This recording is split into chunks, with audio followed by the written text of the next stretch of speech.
Hello, friends, and welcome to the Point, the home services podcast that focuses on marketing and operational solutions to help you get better. Because if you're not getting better, you're getting worse. Now, let's cut through the bullshit and get to the point. Hey, what's up, To The Point listeners? It's your host, Chris Yano, along with my co-host in his nice little, I keep calling it a flannel, but it's not a flannel. It's a plaid shirt, button-down shirt, which I believe might have been the first shirt you wore on your first day at RYNO. Is that accurate? It is true. It is nice. It is not little, Chris. Okay. It's not from the Baby Gap where you get your clothing. It's a Columbus-based company. We'll talk about that. No, Chris, this is a special shirt. This is my favorite shirt when I want to feel like dialed in and professional. I wear it because our guest deserves that level of preparedness today. Because of all the guests we'd have had, this one might be like the most accomplished in the corporate world. Am I wrong? Wow. Look at you. Actually, like you're not even ready for that. Like, this is fantastic. Paul came out of the gate, guns blazing, setting the tone, wore his button-down shirt. If you could just undo one little extra button, so you're not so put together, I appreciate that very much. I'm not going to do it. Chris, real quick, no guest podcast hosts this week. They're going to surprise me when you turn the camera. No, because I saw how upset you were, and I saw a little bit of a tear come down your eye, and I had to overcompensate by complimenting you over and over again. So I was stunned. So for everyone who listened to the last podcast, if you haven't listened, he turns the camera mid-podcast and Travis Ringy from Pro Skills is on with Ishmael. It was incredible, but it completely stunned me. And I thought I was going to lose my job. He did that good of a job. You talked over me like 3 or 4 times, and enough was enough. And it just worked out that he was there. You don't have to worry about your job. You're safe. So, hey, I want to talk about something real quick before I get into this podcast, and then I want to make sure I'm being very cognizant of Ashlee's time. Because we have some really good business stuff to go through, which for all of our listeners, it's really important that you pay attention to the business side of this and some of the takeaways that you'll have from this podcast. And it's going to be a different point of view, but I want you to buckle up and take some notes. On if you're working out or on the airplane or you're in your office or wherever you're at, you got to focus because you need to be able to sometimes think outside the box, think bigger at times, right? And that's what we're going to go through. But I want to talk about this real quick. So, Paul, in the mornings is the time that, I get to spend a little bit of time with my wife drinking coffee, and we talk about real life stuff, right? And so a conversation came up, and it was about, is being smart. Now, hang with me because I'm not super smart, okay? I'm not super smart. I'm not stupid. I'm not super smart. She's really smart. And her brothers are really, really smart. And she thinks hey, my brothers are much smarter than me. And I'm like, but you're more successful than them. Bro, are they listening to this? I don't care. I don't care. They know that they're really smart, but she's more successful than them. And that's not a negative. She's successful and she's, I get it. So, but I wonder, can sometimes being too smart be a deterrent? Now let me ask you on this, because I think that you're smarter than me.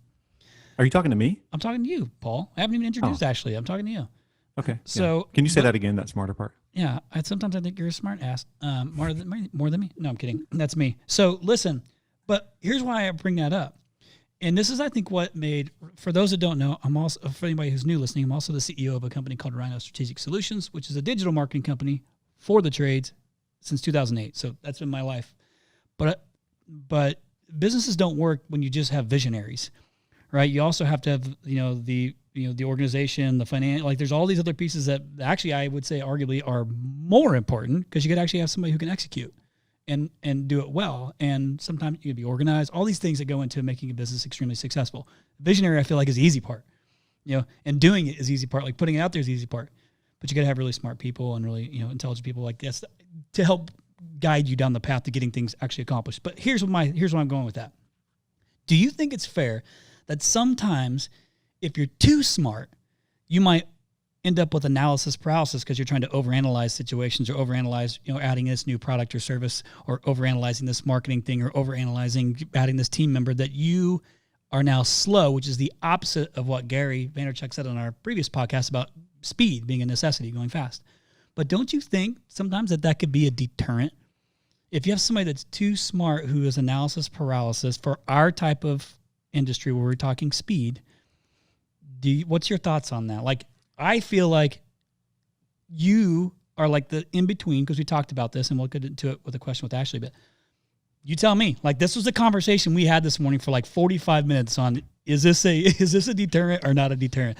What is your thoughts on that quickly? So first of all, I just want to thank you for broadcasting my performance review as what this feels like. But I will say, being too smart, and I'm using air quotes, and I don't consider myself too smart by any stretch of the imagination, but can get you into trouble if you get to a point where you have more answers than you have questions. So that is how you guard against that. But yeah, absolutely, on the analysis paralysis, having too much data. I mean, sometimes like you have to go with your gut. And this is why you and I work so well together. So we're going through a leadership assessment right now, you and I. And so we're doing a DISC assessment. If you're not familiar with DISC assessment, Google it, can't explain it. Chris and I are absolutely opposite of one another. And so at first you look at it and you're like, oh gosh, I'm deficient in this area and he's sufficient in this area. But really, everybody's just different and not one's right or wrong. But yes, I think you can be, if your intelligence leads you to a point where you have answers all the time, but not questions, it's a big problem. Yeah. So, and I appreciate that. So I think there's also the person who's good at all those things, right? Like maybe not exceptional all those things, but is really smart, but also is, like a doer. And I think our guest actually is a good fit for that, which is why I believe that this podcast is going to be really great. And there's going to be a lot of good information from it, because I think that's a minority in a person. So I'm really excited to have on our guest. I'm going to go ahead and get right to introduction. So thanks for indulging in that conversation with me, Paul. It was going somewhere. But so real quick, our guest, I actually, I met her, gosh, it's probably been 3, 4, 5, has it been 3, 4, 5 years ago, actually, something like that? I can't remember when you guys were out here last. Probably a little longer than that. Okay, it could be. Yeah, there's a good, listen, I thought it was like Friday 2 days ago. Yeah. So that's on Monday. That's where my head's at. So our guest though has worked for some monster companies, really all in the C-suite, side of things. I just want to ramble a couple of them off. It looks like you were mostly the CIO, which is Chief Integration Officer for the previous companies, which is Restoration Hardware, one of them. DSW was like a $3 billion, company. Golfsmith, West Marine, which is I think West Marine like a $700-800 million, like somewhere up there. I'm not sure, but I know it's close to that. And then Zales, for all you guys who might have bought 1, 2, or maybe even 3 rings for your wives, who knows? You probably know what Zales is. And then you also did some serve some clients at, I don't know, I don't want to say this wrong. Is it Deloitte? Deloitte, right. Which is like a $45 billion like monster. All to say, stupid people don't get into those positions.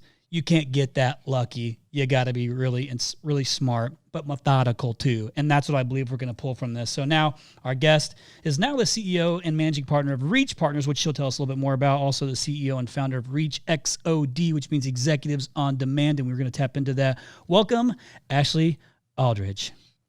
Thanks, Chris. Thanks for having me. Super excited to be here today. You are going to crush it, and I know it. So what I want to do, and like I was saying pre-podcast, is I don't want to diminish the introduction here, so I thought it would be good for you to just share a little bit with the listeners on a little bit more details of maybe kind of some of the things that you've done. I mean, through the career, like maybe doesn't need to be a super long version, but a short version, and then where you're at today, like how you got to this space, and then we'll go from there into some of the questions. Sure. So I think you'd title me kind of as a transformation executive. I tend to come into organizations when the company wants to grow or do something big or different, and I bring together what is today a big buzzword around transformation, which is just a buzzword, but the people, the processes, and the technology to make that happen. And as we all know, technology undergirds pretty much everything today in doing businesses. So I have a very deep expertise, particularly related to technology space and how you can help enable that in a digital footprint. But my Ashleeism is I can implement anything all day long as people are not involved. So I loved the DISC comment because it's, technology is not actually the problem. It's the rearranging of the people and the priorities and the processes to enable it. In the companies that I've worked in, I've been responsible for IT. I have run the direct business, which is the online e-commerce business and call center, which I know is near and dear to many of your listeners' hearts, and helped do a number of other things within those organizations. A few years ago, I stepped out and decided, with a lot of advice, actually, to use my skills for good with helping companies that wanted to transform themselves, big and small. And so I started our management consulting firm. It's a small business, just like you guys have. And I've been able to use my skills and my learning from big business within the small business arena. We all tend to have the same problems. We just have different emphasis. So we work with large companies, but we also work with small companies every day, helping them to transform, grow, reposition, replatform their businesses. When you look back on some of the different roles you had, what are you most proud of? Either a moment or a project? Ooh. I'd say earlier in my career, I would point to a specific project, or I would report to a specific place that we reached. I had a company that we had to do a transformation, and it was over about 3.5 years, and we accomplished 92% of everything we had on the list, which is pretty outstanding. Wow. And I would be really excited about that. I would say now, where I am now, is all of the things that really excite me. And I look back over my career, it's where I invested in people and I watched them grow. I gave them an opportunity that may have been a little bit beyond what they would have done for themselves, and then tried to nurture and encourage that. I'm not sure that they would say it was nurturing, but it was. And they grew into that role and they took it on. Those are the things that I feel like have made the most impact and difference over time. And those particular individuals are in significant seats right now. And that's the same thing that I like to do with my clients. I spend a lot of time with CEOs and I do a lot of coaching. Our team does, to help them grow and kind of get outside of their own limitations that they're thinking about their business. So I want to step in for a second. I want to give a little extra context to the listeners on conversation Ashlee and I had, I think it was about a month or so ago when we were talking about having her on. Here's how I think. I've always, I've really kind of positioned myself in the home services space, specific to internet marketing, digital marketing, as being a thought leader. And always being the one who tries stuff the fastest, new technology, chases the technology, to always try and stay ahead of the game for our customers. I still do that today. Like, it's what I've been. I feel like it's been it's what I'm good at. So whenever I was talking with you and thinking, okay, if I'm a $1 million HVAC company, if I'm a $10 million HVAC company, if I'm a $50 million HVAC company, would I still have access to somebody who has been a C-level in a Fortune 100 company that I could bring into my company? I think the odds are pretty slim, or even at 500, I don't know, but I feel like the odds are slim.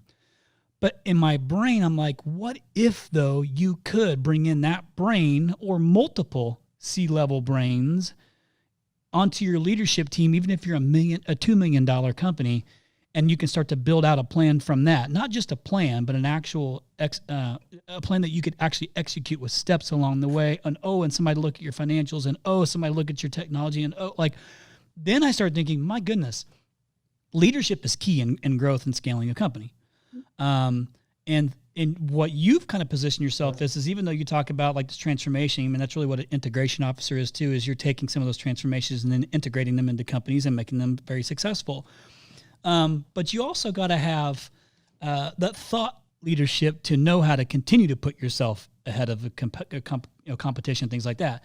So I believe, can you hire good managers? Yes, that are really good thought leaders that aren't in these big C-level Fortune publicly held companies. I believe so, but I just think there's a different skill set when you do, and you can have that type of person who starts to understand your team. They can see problems faster and solutions quicker too. And so I was really intrigued by thinking, I can't wait to get into this, not only from your own input, from your own experience, kind of on the fly with some questions, but also like some of the success cases, whether, just with some of the things that you've done, bringing in some of the team and your peers that you've worked with, because you've clearly worked with some very, very intelligent people along the way as well. So I want the listeners to know this is one of these deals where I believe wholeheartedly that if you take away some of the things that Ashlee shares with you, it's going to put you outside of the norm of what you're used to hearing, or what the feedback you're used to getting. I don't care how many seminars you've been to, or masterminds you've been in, or mixed groups you're a part of, or conferences you've been at and listened to. It's coming from a different angle. So I want you guys to listen up. So I'm going to get right into it. So kind of piggybacking on that, knowing that, and actually, I talked about this, knowing that this podcast serves the home services space, mostly HVAC, electrical, roofing, plumbing, all that type of stuff. Help the listeners connect the dots from your opinion on how someone with your background as a C-level or like publicly traded companies can help them, just the small guy, even if it's, like I talked about, there's a decent little gap, but how would you help them connect the dots on how, like, somebody reaching out to Ashlee would be a success? I think great question. So first of all, I'd like to say, I was a C-level executive for over 20 years. I'm now the CEO of a women-owned small business. So I can speak with authority on how to answer this question, because I sit on both sides. The issues that we face in the service business particularly are all the same. We need revenue. We need to grow. We only have a certain amount of resources. We've got products, we've got services, we've got people that serve, on our behalf, and we've got to manage customers, and we've got to manage experiences, and we've got to manage financials. So we all have those same issues. Like a really good example is big, huge company, multi-billion-dollar company, runs a digital website, does email, takes money, makes orders, delivers services. Okay, well, so do the small ones. Like, we all do that. The difference is not the issues we face, it's the emphasis we put on them. So the easiest example I can give is, it's one thing to work inside of a company where our goal, and it's like severe consequences if this does not happen, that we're going to continue to maintain $100 million of operating cash flow, right? Like, that's the goal. And oh my gosh, we've all got to chase it. And I mean, bad things are really going to happen if you go below that. Okay, well, it's very different to manage cash flow in a small business. Sure. We all have the same process, but it's very different consequences, and you feel the weight in a different way. So it's about, how do you reallocate resources? And, the best story that I can have is, I've worked in big companies. I've learned a lot of methodology. I've learned a lot of leadership tactics. I know a lot of things just tactically, but in the small business arena, I would never have been able to build a business model, launch a business, design a website, build a business website, take the ecosystem of advisors and go from absolutely not even a concept to a finished delivered product with a brand new business in 4 weeks in a big company. That would have just been, I'm not saying never, but it's 99% challenging to make something like that happen inside of a big organization. Slower. Whereas the small business owners, I could do that because I'm nimble. I'm able to move faster, and there's some competitive advantage to that process. I have limited resources, so instead of having 250 people working on the project, we had 4. Sure. But the framework of decision making is still the same. I still had to address all of the same things. Who's our customer? What's our competitive landscape? What kind of financials and operations are we going to run? Which technology are we going to use? What's the messaging we're going to put out in front of our customer? How often do we want to talk to the customer? How do we attract a customer? How do we retain a customer? How do I pay for people to support this business? How do I train them? What's our goal for our financials? How are we going to actually make this work? And oh, by the way, we got to go faster. So I think there are some things around the big framework that really have been insightful and empowering, not only to me, but to the rest of my team. A lot of my team members are also exiting CXOs, but the nimbleness of being a small business on one hand is challenging, certainly in the current environment we're all in from a market perspective with COVID, but also extremely opportunistic if you think about it in the right way. Tell me more about your specific model. So how do you help small businesses today with your new company? So during COVID, we had to do a big pivot, and this is kind of one of the points around strategic planning, right? We have a business model as a management consulting firm, and we serve clients and we help them solve strategic problems, all kinds of things like that. But as we came into the pandemic, we were sitting around and we were thinking through, what it felt like the last time we went through as executives who were sitting in a seat when, we went through the recession before. And we were forecasting out, oh my gosh, do you remember what the next 8 consecutive quarters were like sitting in that seat? Oh my gosh, do you remember how that felt? It was first time in seat. One day there's 10 people at the table, the next day there's 3. You're just happy you're one of the 3, but the work didn't go away. It just got repositioned, right? And now I have areas, I don't even know what I'm doing, but I'm supposed to run them. You're not going to necessarily like have a heart-to-heart chat with your executive committee in the middle of that. You're just happy you made the cut.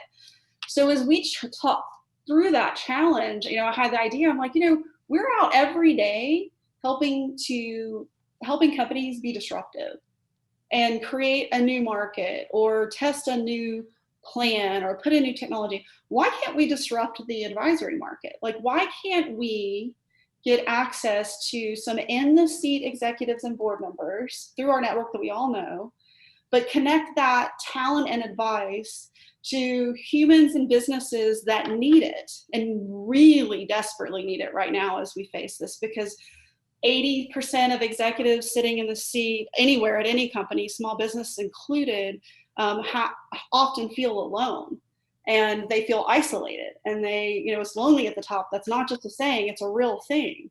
And so how could we connect talent and advice, super experienced, with people that are facing some of these things for the very first time in their whole career and, make that happen in a disruptive, digitally enabled, cost-effective manner. And so that is really how reachXOD was born. And the net result of that has really been a powerful impact in the small business community, particularly because we've learned through the process of kind of standing reachXOD up and doing the work of the work, that the 2 reasons small businesses fail, well, the number 1 reason is you run out of cash. So if you take that off the table, the other 2 reasons are that the team, the executive, the owner does not have access to the type of talent that he or she needs to do the work of the work.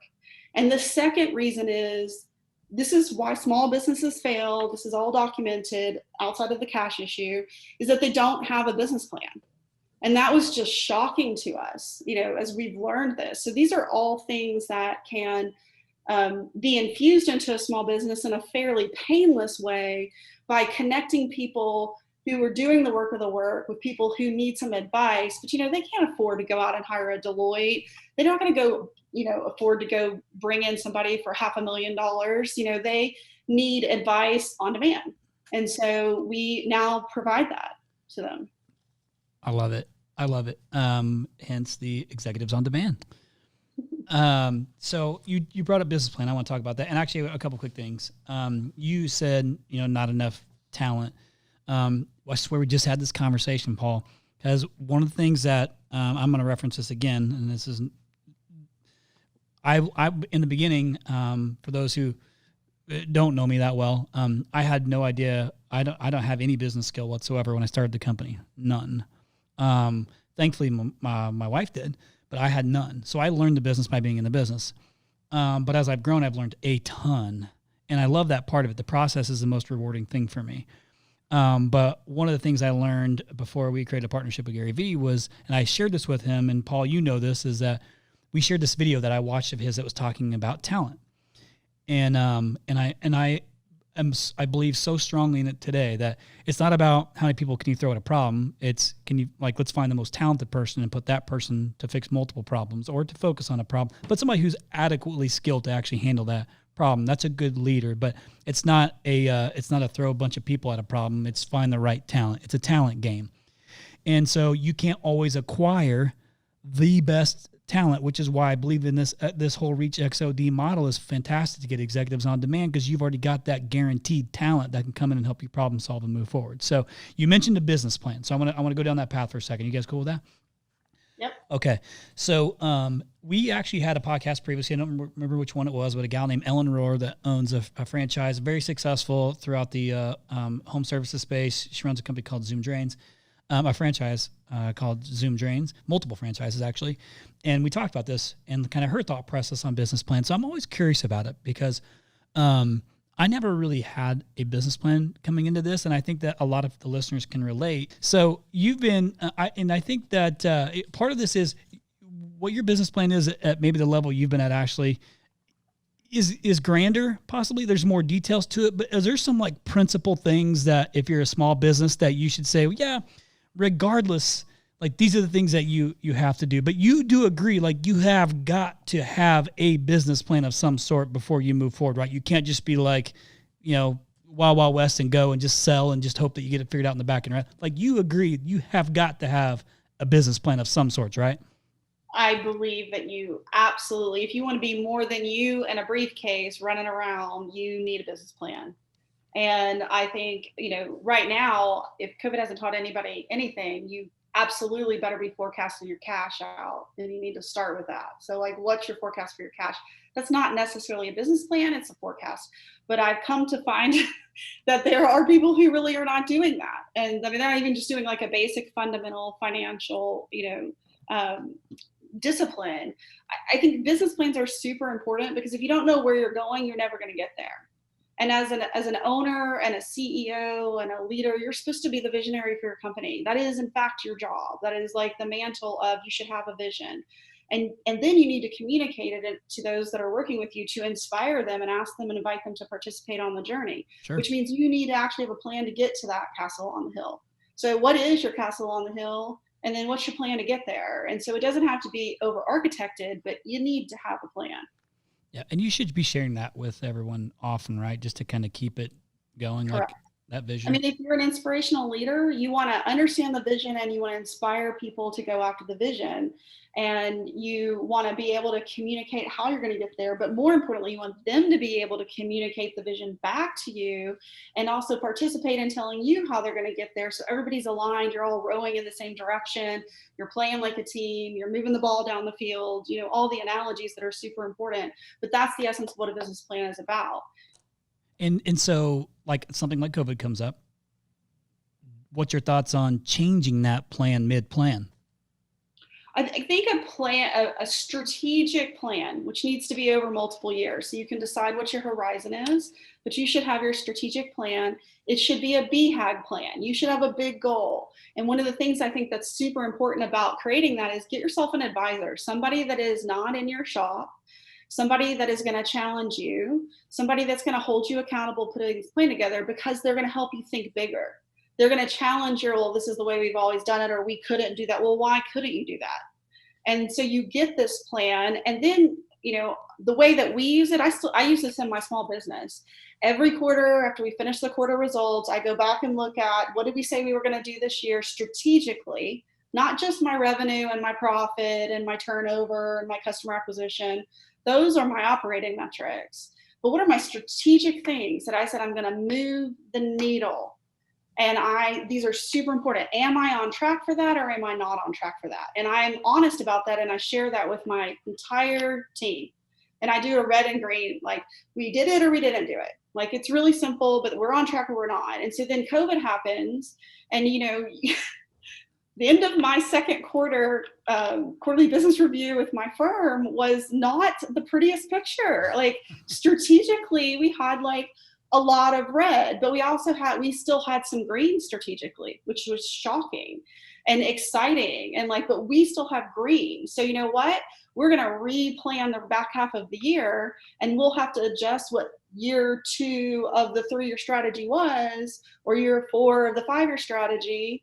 And maybe some of that's got to move to year 6, but we're still staying on track with the strategy. Or this thing's dead and now we're adding this thing. I mean, we launched a whole new business unit, which is a separate business, but that took some resources out of the management consulting practice to move them over. So we had to make some pivots. That's what it is. It's a plan. I always say a budget and a plan, I can 100% guarantee you you're either going to be over or under. With absolute certainty, you're going to be over or under. So you got to be comfortable with that and pivot as necessary. And if you're doing good strategic planning, you're going to be able to build in the nimbleness and the agility to do that, which is so important in today's market. I want to think about, or I want us to talk about, a small business. We'll use HVAC as an example. Of course, a lot of our listeners are HVAC plumbing companies that started off on his own and, eventually hired one person, then two, and now they're running a $5 or $10 million company, but they're not a great leader, right? Mm-hmm. Can you fix that? What do you do with that? So, my perspective of leadership is that there are all kinds of different personalities that lead, but there are some specific characteristics that I find to be incredibly important.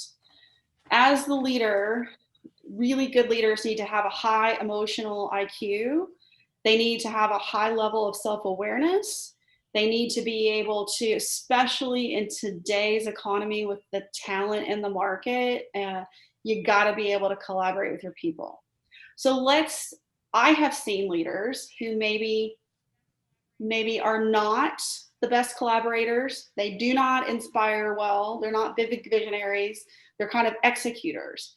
But those leaders, and they're introverted, which is also not necessarily the norm for that role, right? But those individuals that have been successful still in that role are very good at surrounding themselves with people who will speak truth to power, who will challenge them. They make sure they have a diverse, even if they only have two people report to them, they're not little mirror minions of the leader, right? And I think that that's part of the key is in order to build a business and to be able to drive it successfully, long-term, sustaining, you need a diverse set of talent, more on the softer side related to leadership. Know what your blind spots are and fill them. Don't be afraid to do that. It'll make you better off in the end. I have met people in the past in this business, and I've thought to myself, I hope this doesn't offend anyone, but I think, man, they've been successful because under no circumstance could they work for anybody else. Like they're that rough around the edges. No one else would ever hire them. And so they just kept working and doing their thing. And next thing you know, they're a millionaire, right? I want to take the question a step further, and I want to think about, a company that's had some success and they've got a leader who has those qualities of emotional IQ and awareness and humility. And all of a sudden they're like, wow, I really need, a chief marketing officer, a chief financial officer, a VP of sales, or a director.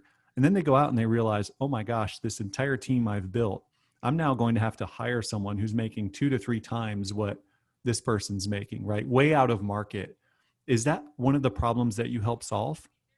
We do help solve that. I mean, there's kind of 3 lanes, right? So for the smaller business, we've been able under reachXOD to provide, I need 6 hours a month of a chief marketing officer for the next 5 months.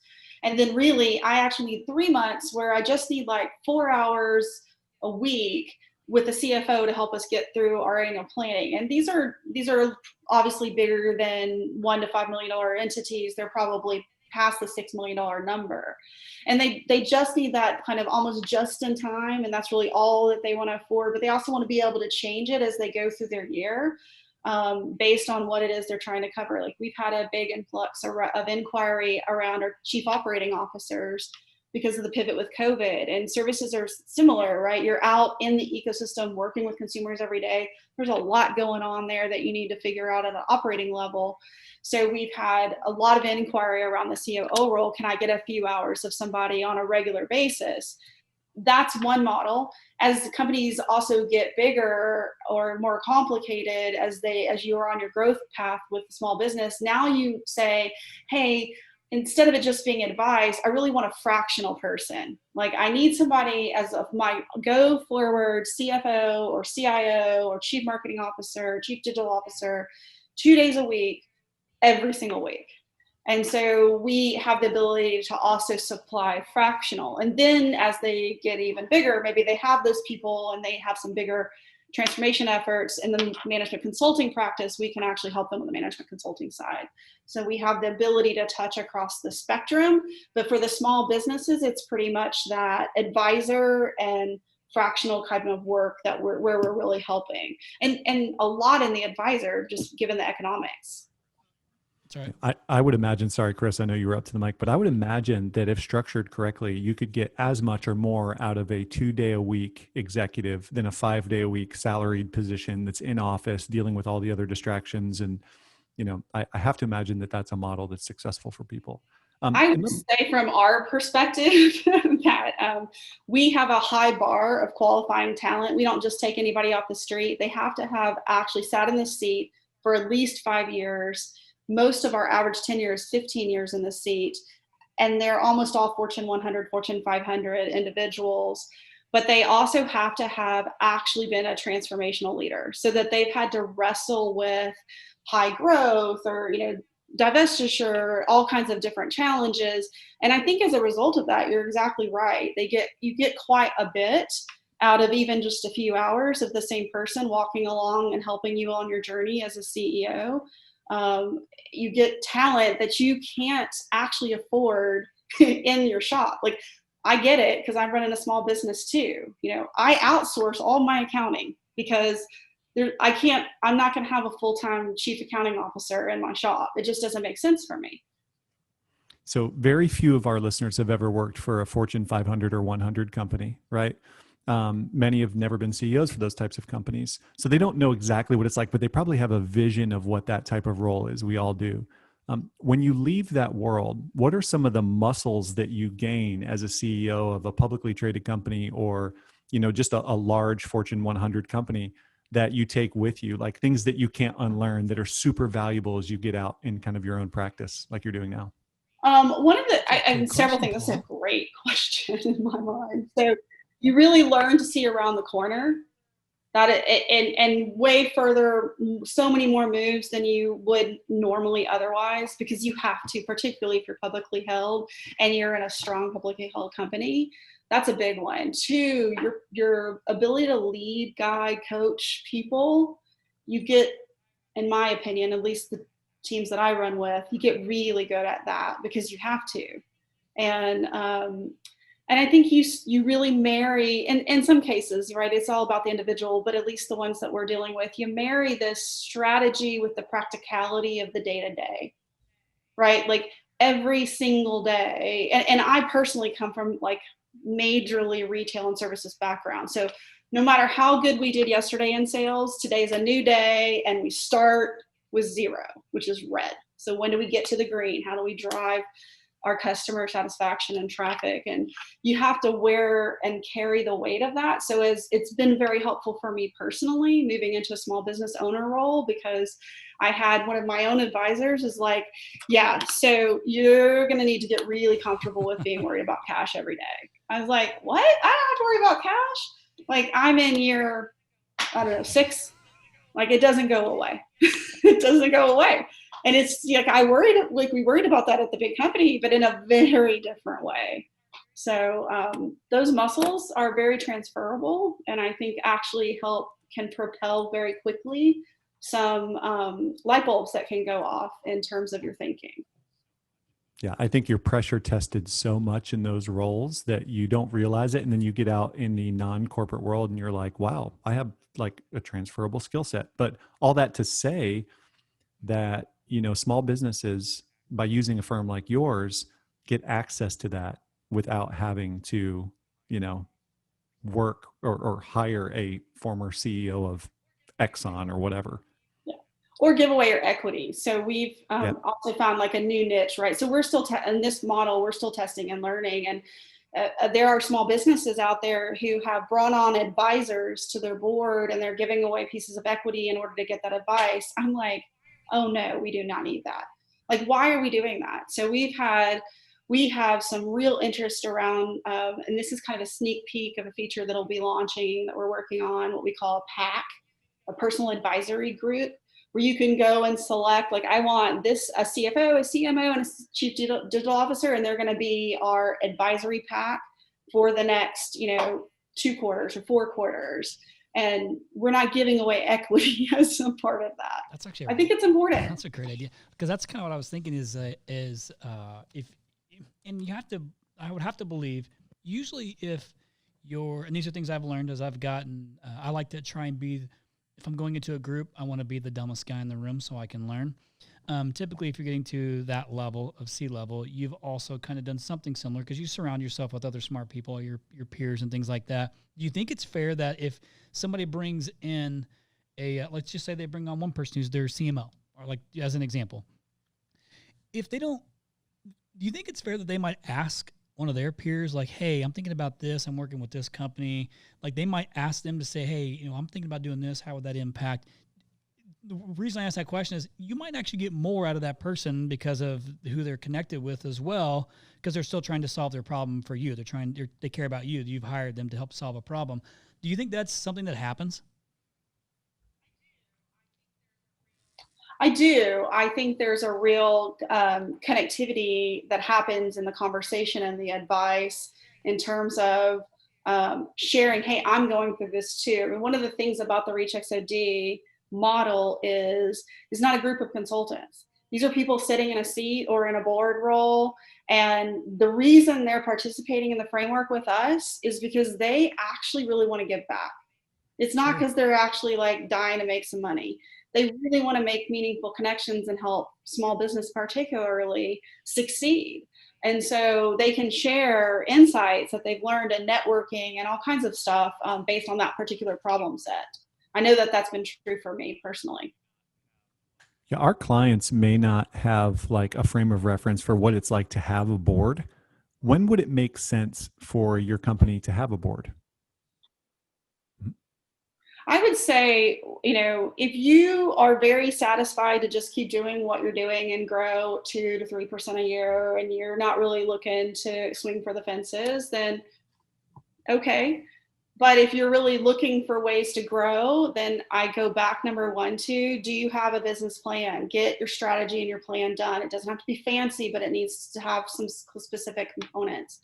And then if you're really thinking about, if I'm running a $100 million business, I definitely have a strategic plan. I definitely have a business plan. I'd say if I'm running a $6 million business, I have that. And if I'm looking to acquire, if I'm looking to make a big move, like I'm not digital at all and I want to go digital and I want to double down on that. And I really want to move a bunch of investment money in that direction next year. I'd probably want a little bit of an advisor group to challenge me and my thinking around that, right?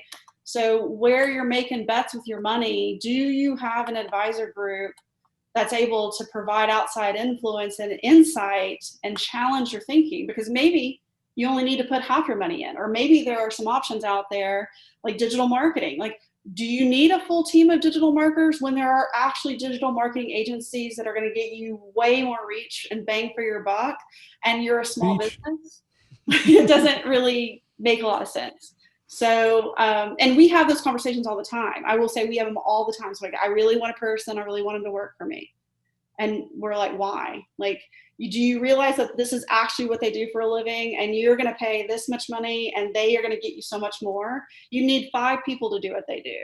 And so if you don't know that, if you don't live in that space, you would never know to avail yourself of that opportunity or the benefits that you're going to get as a result. So you can have one accounting person, or you can outsource your accounting and you can get a controller, a senior accountant, and a clerical staff. Like, that's kind of a no-brainer. And so again, that advisor thought process really does help infuse you in making the right decisions about your business going forward. So I will say this, when you were talking just a few minutes ago, it made me think of some of the, and a lot of these guys and gals have come out of the woodworks through COVID, is I am humble enough to ask for help when I don't have it figured out. I'm humble enough to admit when I don't know something or I'm hung up on something and go to somebody that might. I've hired advisors, or I've hired consultants to help me. And I would say most of the time it hasn't really panned out. It might have created some like different thought processes for me as the visionary, but it hasn't really panned out. Now, here's my point. The caliber is significantly different than what you're talking about. So because once you go to someone who is at the caliber like you guys offer, like you said, they're already sitting in some of these seats, right? And they don't need your money. They don't need your money. but they have a heart for serving these guys, right? They're trying to do what they love to do, and that's to help build businesses using their skill set. So you're kind of bypassing this, oh man, am I getting sold here? Like, and you're going right to the people who can actually get it done. And I think you can have confidence in that, because I do think that's something that comes up when you say, Paul, is like, we get approached by everybody who's like, well, can I consult your business? And I'm like, that sounds good. You've done more than I have, but it's not quite panned out. And no, I'm not talking about my partnership with Gary Vee and Sasha. Other stuff I've tried along the ways. Not necessarily saying that their heart wasn't in the right place. It just wasn't a fit, and it wasn't enough actionable items that we could execute to make it valuable. I believe this bypasses that, and that was part of the reason of me doing this, is because I have been through those experiences, as I'm sure you've probably experienced some of that stuff before in the past. Mm-hmm. Yeah, I think it's super important to just kind of acknowledge that there's two things. One, I actually have one of our executive XODs, and she's fantastic. And she's like, I am super into this. I absolutely want to help. And if I have expertise that could help a company, I want to be able to share it. She's like, my only concern is that people have to actually listen. And a lot of, that's actually like, listen and then action. So we try to make sure that we're coaching both sides, that at the end of if you want 3 hours to talk about, like, I'm thinking about doing an acquisition and you want to talk to a CEO that can help you think through that. First of all, that's probably not a 30-minute conversation. It's probably more of at least a 3-hour conversation. Mm-hmm. And then 2, what's your action plan? At the end of that session, what is your action plan? Simple. Like, what are the 3 things or the one thing you're going to go get done right now? And I think that that's a very important component to getting advice, is making sure that you know exactly what your action plan is and how you trigger and take that next step.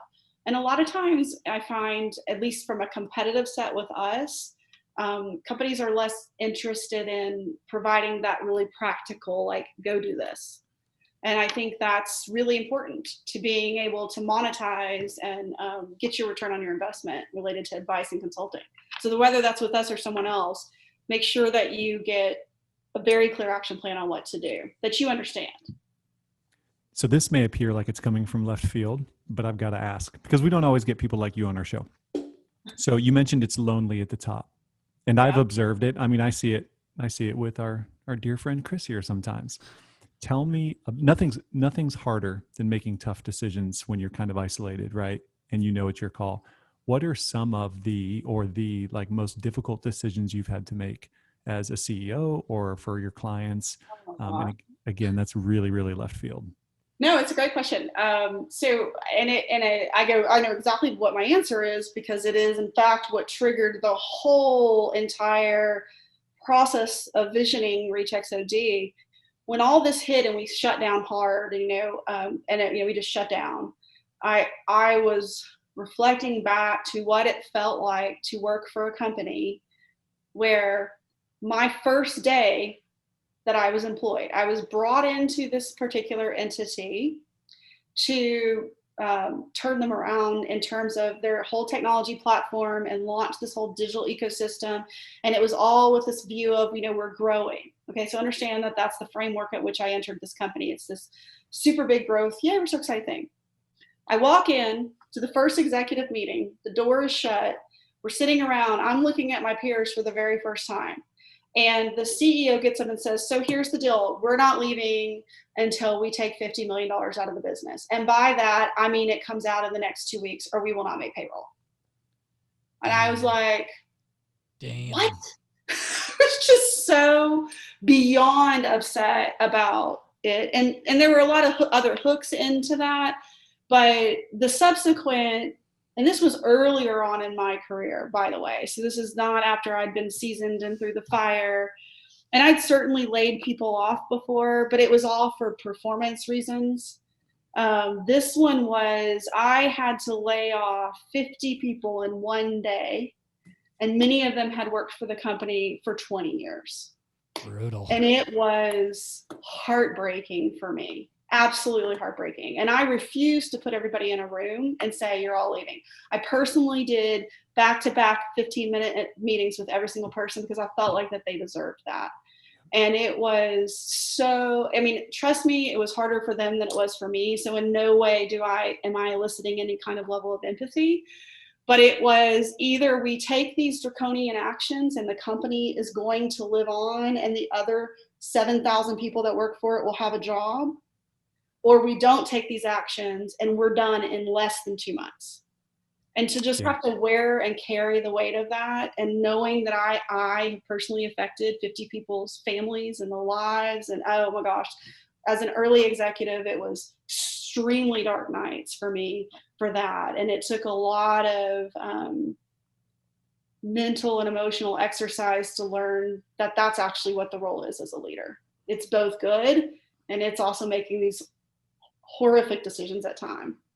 And you've mentioned a couple of times about forecasting cash, and you've said it with like a lot of authority. And I'm tying that together, that those experiences are what have given you like that firmness on that statement to say, like, I'm never letting people go through this again. Yes, I think definitely. I do have also a background in accounting. So I came out of Deloitte, so I've got some pretty good training around that. But there are just some basic disciplines that you need to be practicing if you actually are employing people. And there are also trade-offs. You know, like as a business owner, I got to decide, you know, especially if you're in a cash crunch, there's all kinds of things that are going on, but at least be on top of where your cash is and where it's going. And are you going to be able to meet your obligations if you're going through a rough spot? And the problem, one of the problems, like kind of a little dirty secret here, is there were a lot of companies that are mid to big size businesses that were getting by, and they weren't practicing good cash forecasting. People would be very surprised about some of the entities out there who had a quasi cash forecast process going because they were complacent and they didn't have to worry about it. They're just in their mind, they had plenty of cash. Well, when the gates come closed and your inventory is not moving and you can't sell anything, and like that starts to kind of crumble and fall apart. So those that were heavily leveraged, many of them have not made it, or they will not make it through the end of this year. So, you know, staying in a healthy position from a cash flow perspective is a huge priority. And if your business isn't in that situation and you need some help to figure out how to get in it, I strongly advise you to get advice for that, because it is your lifeline. Cash is super important, like I mentioned. Being a small business. Cash is king. And that's actually something that's been really brought up many times on many episodes. And I've been in many conversations, and especially during COVID, like if you didn't have a good brand to kind of help get you through it. And thank goodness for the majority of our listeners, well, they were deemed essential businesses. So it was a little bit different of a year for us, which is great. Government deemed them essential businesses. But you had to make sure you were on point with your cash. And I think it brought a lot of light to people saying like, oh shit, I didn't have my ducks in a row, and I didn't know. And I was kind of loosely watching things, and I wasn't paying attention to which marketing was producing what dollar. And oh my gosh, I was paying for these 3 extra, this campaign or this tool that I'm not even using anymore. I'm wasting money. And you caught these things because you really had to pay attention to your cash. And what it leads back to is there was another layer of accountability, but you had no choice at that point. So yes, doing all these things is great. And you mentioned something also that we say often, and it's, your ambition has to match your action, but it is good to have somebody hold you accountable for those things. And at nothing, at bare minimum, if you can put a plan in place for yourself, and I'm going to start to wrap this thing up too, because I think we're about 55 minutes in, is if you have a business plan in place, or one that you think is good that you're following, that's being somewhat successful, or it's being moderately successful, whatever, you've got something in place that you're following now. Your cash is good.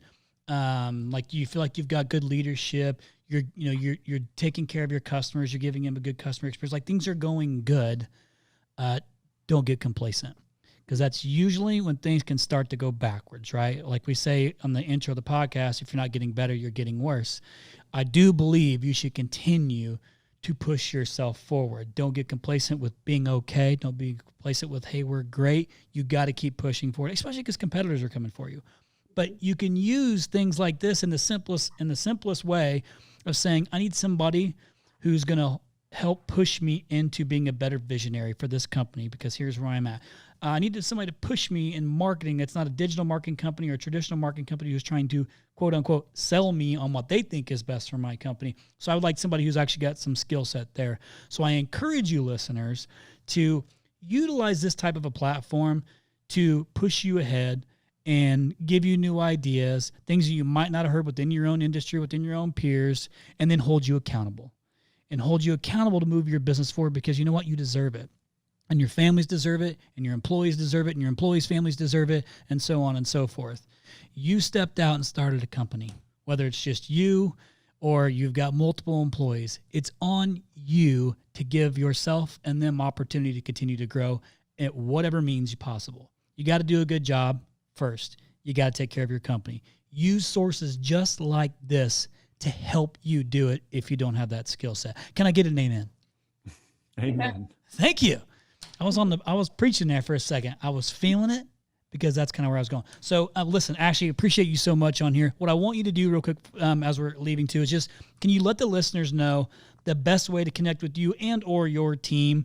You can share the website, whatever, and we'll share some of these things in the post as well. But if you would share that, please, I'd appreciate it.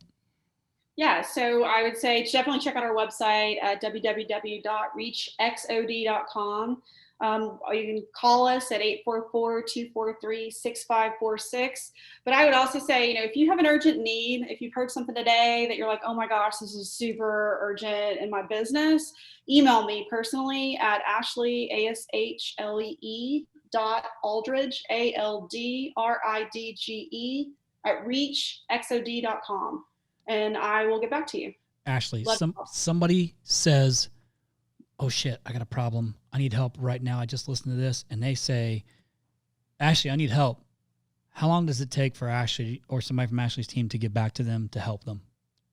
Well, assuming you don't email me at 1 a.m., I will get back to you within a few hours. No promises. No promises. I can tell by the text messages I get. Yeah, exactly. We will get back to you imminently, very quickly. Awesome. Myself or my team members. Can I squeeze in one more question? Oh, goodness. Okay, fine, Paul. I know. Bear with me. All right. I was going to give you like trivia question. You could pick a category, but I'm going to focus on leadership. Last question. So you've met some impressive people. You've met some very high-powered people. Who do you admire the most? Ooh, like a mentor or just somebody you admire? Just in business, who did you meet that really had a remarkable impact on you, or just somebody you think about? Who do you aspire to be? Who do I aspire to be? Myself. Yourself. Yeah. A much better version of myself, I think. This is not going to be an answer in the way that you would expect, but the thing that gets me jazzed is being in the market with my clients. Whether that's when I sat in the seat, I loved going to the stores. I wanted to be with the customers. I wanted to ask them questions. I wanted to learn from them. Like, what are we doing that works and doesn't work? And then now, as a CEO of a management consulting firm, I want to be with my customers. I want to find out what their problems are and how can we help you solve them, and are we doing a good job? And like, that's what actually gets me excited. Yes, I've met some really amazing people. I've got some big names to put on the board, but that excites me way more personally. That's a great answer. Yeah. Well, because at the end of the day, it's what it's all about. It's this customer experience. You like to be in it with them, listen to them, adjust as needed to make sure the customer experience is at its absolute best. Is that fair? Yes. Perfect. Love it. Well, listen, Ashlee, super grateful for you to be on here today and spending an hour with us. It's always good to kind of get some different looks at things, different advice from people all over. And I don't think often enough we have enough just straight business-minded people on here that are outside of the industry to give us a different look, for myself included. Because Paul and I learned so much of this podcast, especially this year. We're coming up on almost 50 episodes, I think, by the end of the year. And the volume of things I've learned from it has been so awesome, because I, like you, love the process, love understanding, fixing, but at the end of the day, the only reason I own a company is to serve other companies, to help them grow. That's my only job. That's our only job. The purpose of this podcast was to help those that I can't partner with. This was my way of being able to give them back to those I couldn't actually bring on board as a customer. And so it's our job, our duty, myself and Tall Paul, to bring on guests and try to ask all the right questions to give the listeners good takeaways that advance their businesses forward. And I absolutely believe this would do that. So listeners, I hope that you enjoyed Ashlee's all Ashlee's information and of course Tall Paul's great questions that he's just so good at asking. And by the way, shout out to Brad Campbell, who told me that I should stop busting Tall Paul's chops. Still not going to happen. Thanks, but Brad. I will continue to do those things. But he does ask really great questions, so I'm going to give him some credit where credit is due. But Ashlee, thanks again so much for being on here. Appreciate you.